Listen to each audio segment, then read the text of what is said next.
رب عز و جل کی طرف سے انعام یافتہ وہ عظیم ہستی کہ اگر ادب مصطفیٰ صلی اللہ علیہ وسلم میں نماز قضا ہو جائے تو اس کی خاطر سورج کو واپس لوٹا کر نماز ادا کرنے کا اہتمام کر دیا جائے، وہ ہستی جن کی زیارت کرنا عبادت بن جائے، وہ عظیم ہستی کہ جو بندگان خدا سے محبت اور شریعت مطہرہ کی پابندی کے باعث قرب خدا پانے والے فرزندان اسلام پر مہر ولایت ثبت فرماتی ہے، وہ عظیم ہستی کہ جنہیں رسول عربی صلی اللہ علیہ وسلم لخت جگر اور خاتون جنت سیدہ فاطمہ رضی اللہ تعالیٰ عنہا کا شوہر نامدار ہونے کا اعزاز حاصل ہے۔ جی ہاں، عظیم الرتبت ہستی خلیفہ چہارم حضرت علی رضی اللہ تعالیٰ عنہ کی ذات پاک ہے کہ جن کے بارے میں میرے آقا صلی اللہ علیہ وسلم نے ارشاد فرمایا ہے کہ جس کا میں مولا اس کا علی مولا، اور پھر یہ کہ میں علم کا شہر ہوں اور علی اس کا دروازہ ہے، اس لیے آپ رضی اللہ تعالیٰ عنہ کو باب العلم کے عظیم اور منفرد لقب سے یاد کیا جاتا ہے۔ حضرت علی رضی اللہ تعالیٰ عنہ کے فضائل و محمد میں بڑی کثرت سے احادیث مصطفیٰ صلی اللہ علیہ وسلم ملتی ہیں، جن میں سے بعض پیش کی جا رہی ہیں، ملاحظہ فرمائیں۔ حضرت عمران بن حسین رضی اللہ تعالیٰ عنہ، حضرت جابر بن عبداللہ اور انس بن مالک رضی اللہ تعالیٰ عنہ سے روایت ہے کہ حضور اقدس صلی اللہ علیہ وسلم نے ارشاد فرمایا ہے کہ علی کی زیارت عبادت ہے۔ اس حدیث مبارکہ کی تاجدار گولڑا حضرت پیر سید نصیر الدین نصیر رحمۃ اللہ علیہ نے اپنے ایک شعر میں یوں فرمائی ہے کہ جن کے چہرے پر نظر کرنا عبادت ہے نصیر، وہ حدیث سے مصطفیٰ کی روح سے ہے مولا علی۔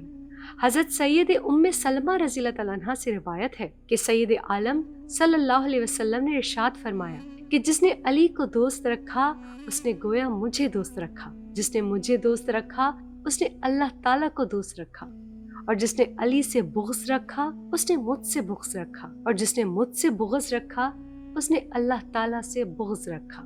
حضرت برہ رضی اللہ تعالیٰ عنہ سے روایت ہے کہ رسول عربی صلی اللہ علیہ وسلم نے ارشاد فرمایا، علی کا میرے ساتھ ویسا ہی تعلق ہے جیسا میرے سر کا دھڑ کے ساتھ۔ اسی طرح ایک اور حدیث پاک میں حضرت عبداللہ ابن عباس رضی اللہ تعالیٰ عنہ کا بیان ہے کہ حضور اقدس صلی اللہ علیہ وسلم نے حضرت ام سلمہ رضی اللہ تعالیٰ عنہ سے ارشاد فرمایا کہ علی کا گوشت میرا گوشت ہے اور اس کا خون میرا خون ہے، اور اس کا مرتبہ میرے نزدیک وہی ہے جو حضرت ہارون علیہ السلام کا حضرت موسیٰ علیہ السلام سے تھا، البتہ میرے بعد کوئی نبی نہیں آئے گا۔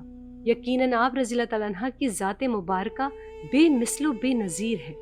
آپ کی شان آپ رضی اللہ تعالیٰ عنہ کی زبان مبارکہ سے مختلف اوقات میں جھڑنے والے پھولوں کی ایک ایک پتی علم و حکمت اور نصیحت سے لبریز ہے، اور جس کی خوشبو چہار سو پھیلی ہوئی ہے، اور اس خوشبو سے نہ صرف امت مسلمہ بلکہ غیر مسلم بھی خوب استفادہ کرتے ہیں۔ آپ رضی اللہ تعالیٰ عنہ کی یوم شہادت کے موقع پر ذیل میں آپ رضی اللہ تعالیٰ عنہ کی ایک فرمودات اس امید کے ساتھ پیش کیے جا رہے ہیں کہ اس کو پڑھنے والے احباب گرامی اپنی زندگی کے شب و روز ان روشن اصولوں کی روشنی میں گزاریں گے۔ جس نے اپنے آپ کو پہچان لیا اس کے لیے کوئی بڑا خطرہ یا دھوکے کا اندیشہ نہیں۔ کبھی زبان سے نکلا ہوا ایک لفظ نعمتوں کو چھین لیتا ہے۔ اگر تمہیں اپنے مخالف پر غلبہ قدرت حاصل ہو جائے تو عفو سے کام لو کہ یہی غلبے کی نعمت کے لیے اظہار تشکر ہے۔ سب سے نادر وہ شخص ہے جو کسی کو دوست نہ بنا سکے، اور اس سے بھی زیادہ تہیہ دست وہ ہے جو دوستوں کو پا کر انہیں کھو دے۔ جس کو اس کا اچھا عمل آگے نہیں بڑھا سکا اسے نسبت کوئی عزت نہ دے سکے گا۔ اپنے لخت جگر حضرت حسن رضی اللہ تعالیٰ عنہ سے فرمایا کہ مجھ سے 4 باتیں سیکھ لو۔ سب سے بڑی نگری عقل ہے، اور غربت حماقت ہے، ناپسندیدہ چیز تکبر ہے، سب سے اچھا طریقہ حسن خلق ہے، ضرورت کا پورا نہ کرنا اس سے بدرجہ بہتر ہے کہ کسی کم ظرف سے کچھ طلب کر لیا جائے۔ اصل عالم و فقیہ وہ ہے جو لوگوں کو اللہ کی رحمت سے مایوس اور اس کی عنایت سے محروم نہ کرے، اور اللہ کی خفیہ تدبیروں سے بے پرواہ نہ ہونے دے۔ کسی دوسرے کے غلام مت بنو جبکہ اللہ تعالیٰ نے تم کو آزاد پیدا کیا ہے۔ چھوٹی تمناؤں پہ بھروسہ کرنے سے بچتے رہو، تمنائیں بے وقوفوں کا سرمایہ ہے۔ ناکارگی آفت ہے، صبر بہادری ہے، زہد خزانہ ہے، اور خوف خدا ڈھال ہے۔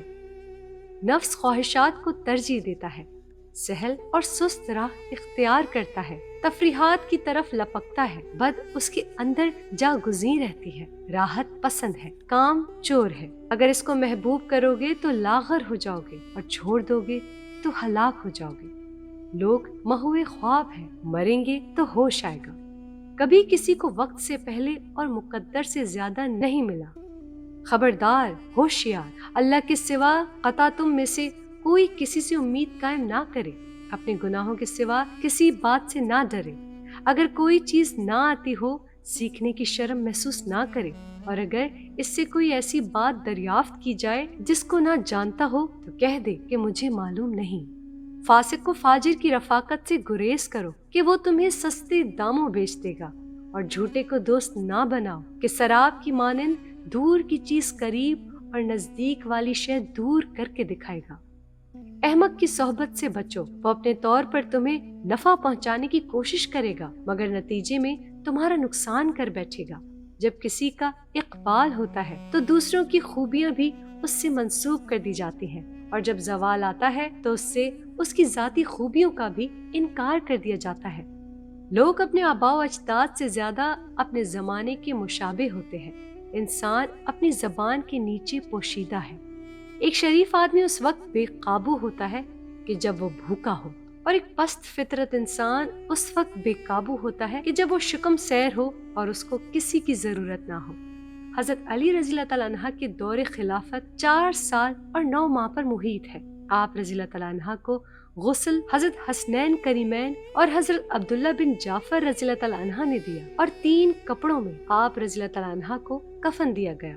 آپ رضی اللہ تعالیٰ عنہ کی فرزند اکبر حضرت امام حسن رضی اللہ تعالیٰ عنہ نے آپ رضی اللہ تعالیٰ عنہ کی نماز جنازہ 4 تکبیروں کے ساتھ پڑھائی، اور سحری کے وقت آپ کی تدفین ہوئی۔ آپ کی مزار پر انور کے متعلق مختلف روایات ہیں، تاہم نجف اشرف عراق میں آپ کا روضہ انور مشہور اور مرجع خاص و عام ہے۔ دعا ہے کہ رب کریم ہم سب کو اسلام میں پورا داخل ہونے کی توفیق و ہمت عطا فرمائے، اور ان تمام صحابہ کرام رضی اللہ تعالیٰ عنہ کی شان و عظمت کو تسلیم کرتے ہوئے اور ان کے نقش قدم پر چلنے کی توفیق بخشے، اور یہ کہ رسول عربی صلی اللہ علیہ وسلم کی سچی محبت نوازے۔ آمین۔